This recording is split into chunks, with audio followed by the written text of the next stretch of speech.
Panel के पास चलते हैं, ट्रेड्स लेना शुरुआत करते हैं। गुड मॉर्निंग गाबा सर, आपका क्विक सिंगल। मॉर्निंग। मुझे जो स्टॉक पसंद है इस वक्त वो है डिक्सन टेक्नोलॉजीज। 18,600 के आसपास ट्रेड कर रहा है। 100 रुपए का स्टॉक, 18,500। टारगेट 18,800 से 19,000, ये पॉसिबिलिटी है। डिक्सन टेक, ये हो गई गाबा सर की पिक। सचिन, आपने क्या पिक किया क्विक सिंगल्स में? अनुज जी, बजाज ऑटो में मुझे लग रहा है एक अच्छा कंसोलिडेशन हुआ था फ्राइडे के सेशन में, उससे मुझे लग रहा है एक ब्रेकआउट होना चाहिए। एक पॉजिटिव क्रॉसओवर है इसके 5 and 20 एक्सपोनेंशियल मूविंग एवरेज में, एंड काफी दिनों के बाद ये सस्टेन हो रहा है अपने 20 डे एक्सपोनेंशियल मूविंग एवरेज के ऊपर। तो मुझे लग रहा है ये रैली एक्सटेंड हो सकती है 9350 तक। सो काफी बड़ा डिक्लाइन के बाद एक अच्छा कंसोलिडेशन ब्रेकआउट है, तो यहाँ पर मोमेंटम चेस करने की सलाह होगी। स्टॉप लॉस आपको यहाँ से लगभग अराउंड 9055 पे लगाना है एंड फ्रेश खरीदारी करनी है इस काउंटर में। इंट्राडे का पहला टारगेट होगा 9230 का, पोजिशनल टारगेट होगा 9340 का। Okay, Bajaj auto clearly 0.12% OI shed, यानी खुलने के बाद ही इसमें शॉर्ट कवरिंग स्टार्ट हुई है। निफ्टी संभलने की कोशिश करता हुआ 24,064। राजेश सतपुते जी, आपका ट्रेड। वीरेंद्र जी, आईटी मुझे लगता है कि यहाँ पे इन्फोसिस का जो जिक्र किया अनुज जी ने, मैं भी मानता हूँ। मुझे लगता है आज इन्फोसिस में कुछ है और यहाँ पे मोमेंटम अच्छा दिख रहा है। So it will be a buy in Infosys. Stop loss हम डेज लो का रखेंगे 1950 फ्यूचर में, और लॉन्ग करेंगे इन्फोसिस। इसका आज का टारगेट होना चाहिए 2010 का 2010, ये इसका आज का टारगेट है। 1968 पे इन्फोसिस लार्ज कैप आईटी में 400 अंक ऊपर, निफ्टी आईटी ऊपर है। चंदन, आपका ट्रेड। बिल्कुल, मेरा फोकस रहेगा कल्याण ज्वेलर्स पे। देखिए, selective James and jewellery counter में बाइंग इंटरेस्ट है, चाहे आप टाइटन की बात करें या कल्याण की बात करें। और कल्याण में काफ़ी अच्छा सेटअप बना है, क्योंकि पिछले लगभग 15 वीक के कंसोलिडेशन के बाद अब एक नए ब्रेकआउट के लिए काउंटर तैयार हो रहा है। मेजर ट्रेंड पॉजिटिव है। पिछले 6-7 दिनों में भी काउंटर ने अच्छा खासा स्विंग देखा, और फ्राइडे को जो डिक्लाइन आया था वो खरीदारी में तब्दील हो रहा है। तो कल्याण पे खरीदारी की सलाह है। 777, 777 का स्टॉप लॉस है। ऊपर में लगभग 815 तक के टारगेट यहाँ पे बनने चाहिए। ओके, कल्याण ज्वेलर्स ये हो गई चंदन जी की पिक। रचना जी, आपने क्या पिक किया? जी, मेरी तरफ से रिलायंस में ट्रेड रहेगा on the long side. Reliance के फ्यूचर्स को हम लॉन्ग करेंगे जैन में, और 1260 पे है यहाँ पे। 1250 का ऐसे लगा के अगर लॉन्ग करा जाए तो 1275 का टारगेट हो सकता है। ओके, रिलायंस पर एक बाय ट्रेड रहेगी। स्टैंडर्ड डिस्क्लेमर आएगा आपकी स्क्रीन पर। मानस, आपका trade. Anuj, I think Poona वाला फिनकॉप पे ध्यान देना चाहिए, क्योंकि पूना वाला में अगर आप देखेंगे तो काफी दिनों से हम कंसोलिडेशन देख रहे थे, लेकिन अब आपको इंटरडे चार्ट पे हाई टॉप हायर बॉटम दिखेंगे। तो पूना वाला में खरीदारी करने की राय रहेगी। 320 के जस्ट नीचे स्टॉप लॉस लगाना है। तो 319 रुपए 90 पैसे के स्टॉप लॉस से पूना वाला में खरीदारी करेंगे और 340 रुपए के टारगेट सेट करेंगे। ओके, 326 पे पूना वाला फिनकॉप पे। आशीष बैठी जी, आपका trade. Virendra ji, HCL take में खरीदारी की सलाह रहेगी। यहाँ पे मोमेंटम अच्छा बन रहा है और लार्ज कैप आईटी में सबसे ज्यादा स्ट्रेंथ इसी काउंटर में देखने मिल रही है। तो 1925 का एक स्टॉप लॉस लगाकर इसमें खरीदारी की सलाह है। 2000 का पहला टारगेट और 2040 के दूसरे टारगेट के लिए। ओके, एचसीएल टेक्नोलॉजीज 1960 पे आपका बाय कॉल था। अभी अनुज एचडीएफसी बैंक का जिक्र कर रहे थे, और 1740 से मात्र तीन टिक्स में इसने करीब करीब आप समझ लीजिएगा कि 18 रुपये का सफ़र तय किया। और देखिए, बस अभी हैंडओवर हुआ ही था हमारे बीच में, बट एक छोटा सा पुल बैक आ गया। तो ये दो स्टॉक्स हैं जो कि रचना जी की कॉल में शामिल भी था, रिलायंस और एचडीएफसी बैंक। इनके छोटे से पुल बैक जो हैं वो इस वक्त एक कंफर्ट देते हुए एचडीएफसी बैंक थोड़ा सा एक बार एक डायरेक्शन माने देते हैं, फिर इस पर बात करेंगे विस्तार से।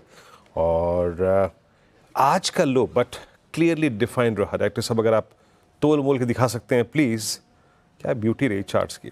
8 अक्टूबर का लो 100 डेमा, उसके बाद 18 नवंबर का लो 100 डेमा, और आज का लो भी 100 डे एक्सपोनेंशियल मूविंग एवरेज। और स्क्रीन पे क्या कर रहा है? ठीक है, आज बजाज ऑटो को पिक किया सचिन जी ने। हीरो मोटोकॉर्प ये लेके आई है स्क्रीन पे 4290।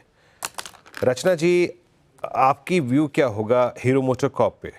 क्या कुछ वैसा ही फीलिंग आप? अच्छा, रचना जी है नहीं, माफ़ कीजिएगा। सचिन जी, आप ही दीजिए सेकंड थॉट। यहाँ पे आपने बजाज ऑटो को जिस कसौटी पे पिक किया, क्या उस कसौटी पे हीरो मोटोकॉर्प फिट होता है क्या? वीरेंद्र जी, काफी सिमिलर सेटअप है, बट यहाँ पर भी दोनों स्टॉक्स अपने 5 and 20 एक्सपोनेंशियल मूविंग एवरेज के नीचे काफी महीनों तक ट्रेंड हो रहे थे। पहली बार बजाज ऑटो ने अच्छा एक ब्रेकआउट दिया है। हीरो मोटोकॉर्प भी पिछले कुछ दिनों से कॉन्फिडेंटली अपने 5-डे एक्सपोनेंशियल मूविंग एवरेज के ऊपर एक क्लोजिंग मेंटेन करने की कोशिश कर रहा है। तो यहाँ पर भी मुझे लग रहा है 4250 का एक अच्छा बेस नजर आ रहा है। अगर ये बेस मेंटेन होता है तो एक अच्छी मूव या अच्छी रैली बन सकती है 4500 तक की। तो यहाँ पर भी खरीदारी करने की सलाह होगी। स्टॉप लॉस आपको 4255 पे लगाना चाहिए ऑन क्लोजिंग बेसिस।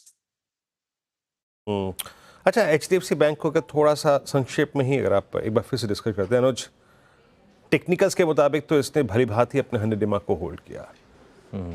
अगर और थोड़ा सा इसको डिस्कस करना हो, क्या चीज़ है जो इसके डाउनसाइड को रेस्ट्रिक्ट कर रही है? क्या बाजार उनकी मैनेजमेंट को इस बात की तवज्जो देते हुए कि हाँ, एक कमज़ोर टाइम को थोड़ा सा सेंस करते हुए ये स्लो डाउन खुद कर रहे हैं, क्या ये मान के चल रहे हैं बाजार?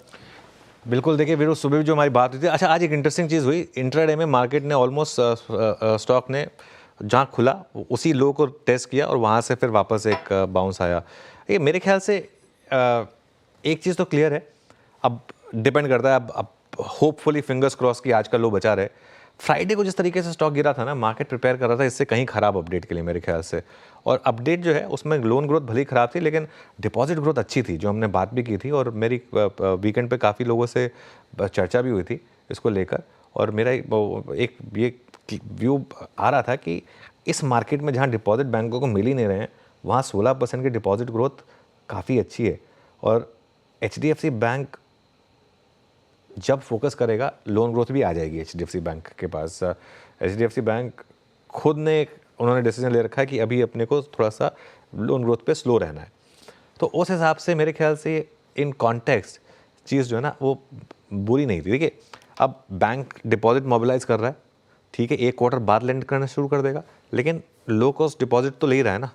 टाइम डिपॉजिट जो है वो लो कॉस्ट डिपॉजिट है, वो तो ले ही रहा है। तो अब उसको जब भी उनको लगेगा कि सिचुएशन बेटर है इकोनॉमी में, तब वो उसको लेंड करेंगे। प्लस हर चीज़ ना एक प्राइस पर आकर मतलब प्राइस इन हो जाती है।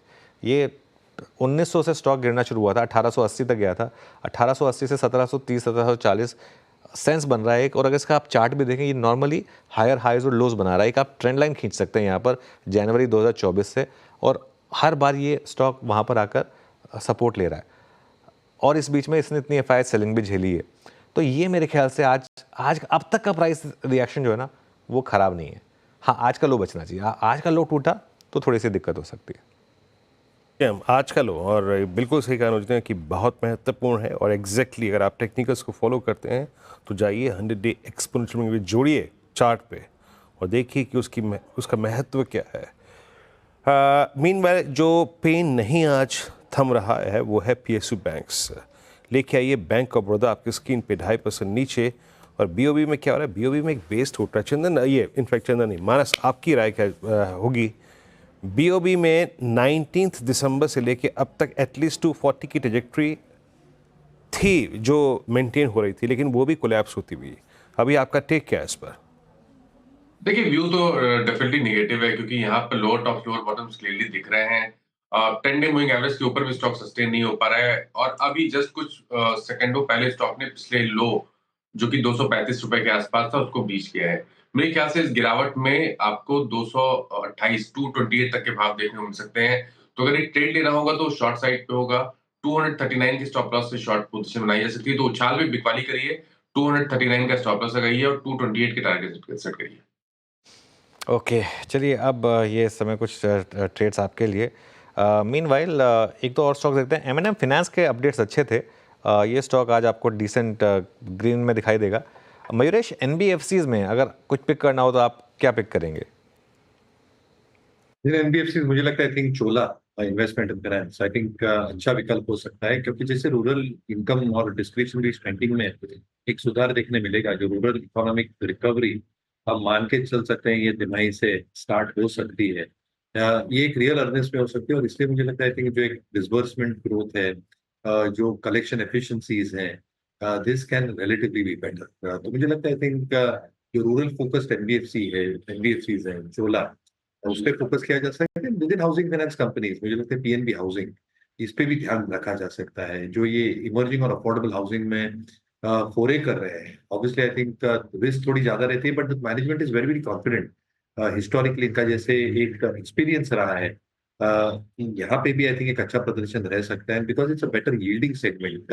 कैपिटल एडिक्वेसी ठीक ठाक है, निम्स ठीक ठाक है, एसेट क्वालिटी प्रेशर्स कम होते जा रहे हैं। मुझे लगता है आई थिंक एक बहुत स्टेबल और स्ट्रॉन्ग बैलेंस शीट है, तो इसके लिए दोनों स्टॉक्स विद इन एनबीएफसी पे बिल्कुल आपके वॉच लिस्ट पे रहेंगे।